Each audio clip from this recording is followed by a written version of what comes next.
Good evening and thanks for joining us. I'm Chandler Walsh. After a windy and rainy night, we saw more of the same today. Let's get a look at our first forecast now with meteorologist Tim Kelly. That storm barreled in last night. It took on some tropical characteristics right over Cape Cod. The wind on Cape Cod gusted past hurricane force. Here in Worcester, the worst of the wind actually came in today when the skies brightened this morning. Last night, though, it was torrential downpours. We did pick up 3.5 inches of rain, and then some raindrops even mixed with snowflakes in the hills this afternoon and today. The storm came in, it moved in very quickly, but then it stalled very close to Portland, Maine, and we still have a little backside moisture coming in.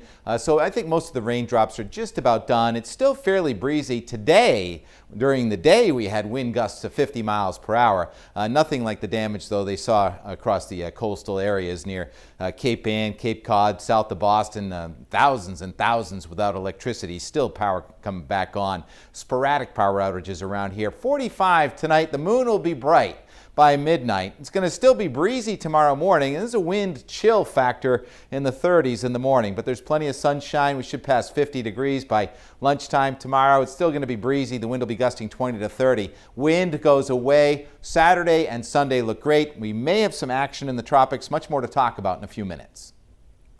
Storm damage also seen here in Worcester County. Power was out in the majority of the town of Barre earlier today. Our Gretchen LaRosa spoke to the town and first responders. She joins us live now with more. Gretchen.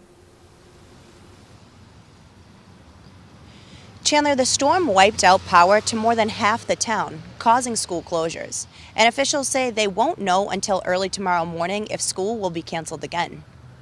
It was loud, yeah. It woke me out of sleep, so it was loud. A rude awakening for a couple in Barre. A storm packing rain and high winds brought down a massive oak tree in front of their home. I could tell you there was just, tree limbs down everywhere.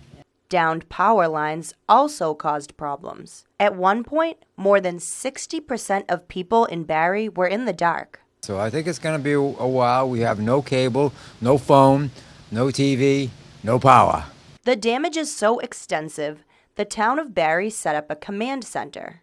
The fire chief, police chief, and other town leaders are working to make sure all calls are answered. We're coordinating all the calls that do come in to make sure that we're sending the appropriate resources out to address anything that needs to be taken care of. Now, the early morning storm made some roads like this one impassable. Neighbors say they were concerned emergency crews would not be able to get through.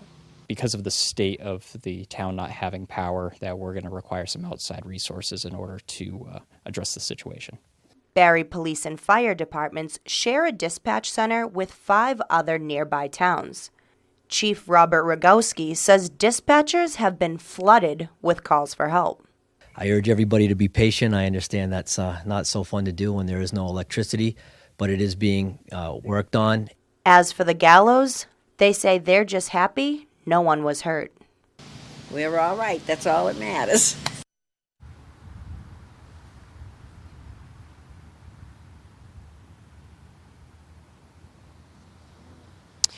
Now, as of tonight, an emergency shelter did not need to be open, and power is restored to most of the town. According to National Grid, there are roughly 200 people still without power. In Barre tonight, Gretchen LaRosa, Worcester News Tonight. A car crashed into an ambulance, causing a multi-vehicle pileup at the intersection of Lincoln Square on Thursday morning. The Worcester Police Department says one car drove into the ambulance, causing the ambulance to lose control and crash into several other vehicles. 5 vehicles were towed away from the scene. Luckily, no one had to be transported to the hospital. Shortly after the crash at Lincoln Square, there was a second major accident in the city. A Subaru and Volkswagen Beetle collided into each other at the intersection of Brook Street and West Boylston Street. Police say the driver of the Volkswagen was trapped in the vehicle for a short time after the crash. She was freed from the car with the jaws of life. No word on her condition tonight. The Massachusetts Senate unanimously passes Nikkis Law Thursday afternoon. The bill would create a registry to track individuals found to have abused disabled people. It would prevent them from getting work in the same field. An Auburn woman whose son with autism was abused at his day program helped spearhead the bill. The state says persons with disabilities are abused at a rate 2.5 times the general population. Senator Michael Moore says the legislation is a big step forward. It was more of a collaborative process in the committee where we have more input from the House. There were some changes that were made, which we improved the bill. So we're all optimistic that this year we'll actually see this legislation pass. The bill still must pass through the House of Representatives before going to the governor's desk for his signature. Consuls General from more than 20 different countries were in Worcester today. The chamber gave them a tour of businesses in the community. They also discussed the possibility of creating local ties to international companies. Our Valerie Bell joins us now with more. Valerie. Yeah, Chandler, so as the city of Worcester continues to grow, officials here are looking to bring in more international businesses to our area too. Today, I talked to those officials to find out what they're looking to do to bring in those people. As we continue to grow, we want other companies to come in throughout the world, not just coming from the east of the capital. We want to make sure that everybody's coming here to look at it from different points of view. Every year since 2016, leaders from different countries have come to Massachusetts to visit cities to see what the state has to offer. We're considered one of the most innovative states in the United States, and innovation plus a well-trained workforce, that's what brings companies here. This year, the initiative is showcasing the best of Worcester. Worcester basically has all the critical ingredients you need. You have academia, you have the industry, you have a very supportive government, and you have financing here as well. Consuls General from 20 different countries were represented. There's countries from Japan, Peru, Mexico, the UK, Ireland, Canada, a lot of them. So they're from all over the spectrum and want to make sure that everybody gets a good chance to see Worcester. Alex Guardiola says in an effort to market the city to these representatives, they toured different businesses in the city. We started the tour at AIS up in Leominster because they're part of our Central Mass region.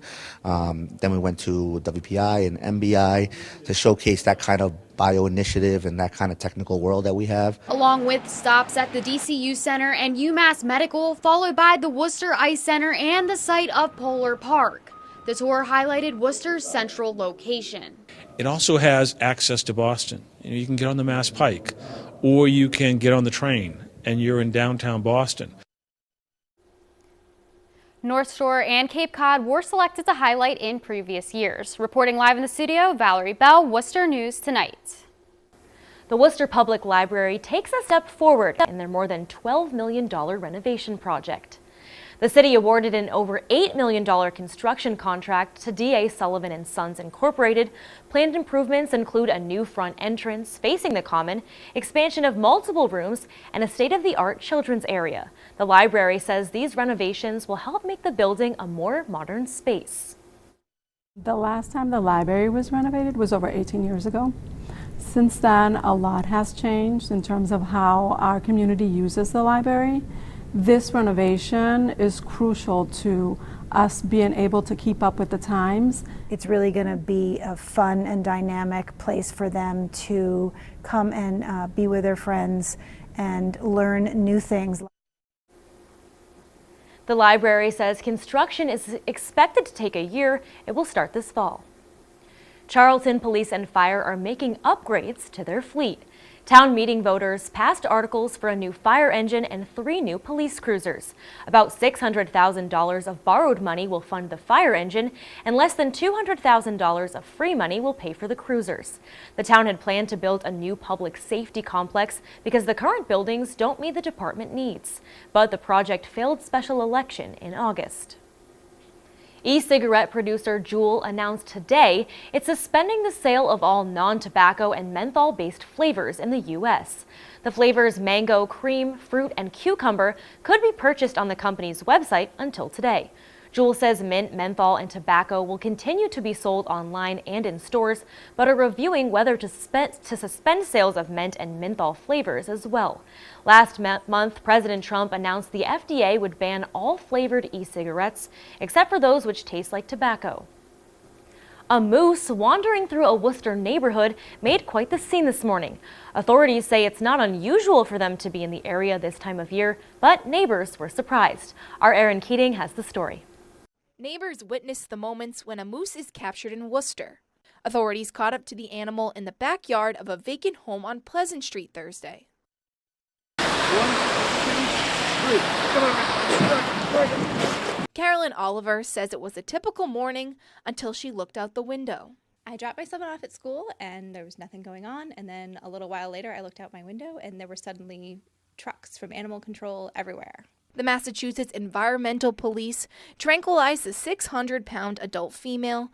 She had been walking through backyards of several homes. It actually worked out quite well because we had her close enough that we could get a dart in her. It was also contained in an area here, so we decided to go ahead and dart it to immobilize it, and then we're going to go move it a little bit further north of here.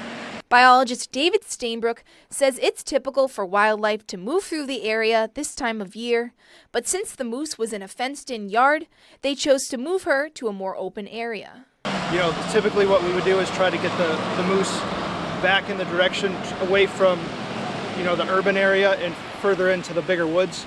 But because of all these fences around these houses and the main road here, it was a little bit difficult to get it to move the way we wanted it to. Oliver is relieved the moose is going to be okay, but says people should be more aware of wildlife when they are driving. I'm glad they're going to release it somewhere where it will not hopefully be hit by a car or hit a car. We're still in the moose mating season, so you have moose that are moving around more frequently, crossing roads more frequently, so everybody needs to be aware when they're driving. Stainbrook says the horse seemed like she was in great shape, but he did notice some scrapes on her, speculating she may have been involved in a vehicle accident. She was taken to a wooded area north of the city to be released. In Worcester, Erin Keating, Worcester News Tonight.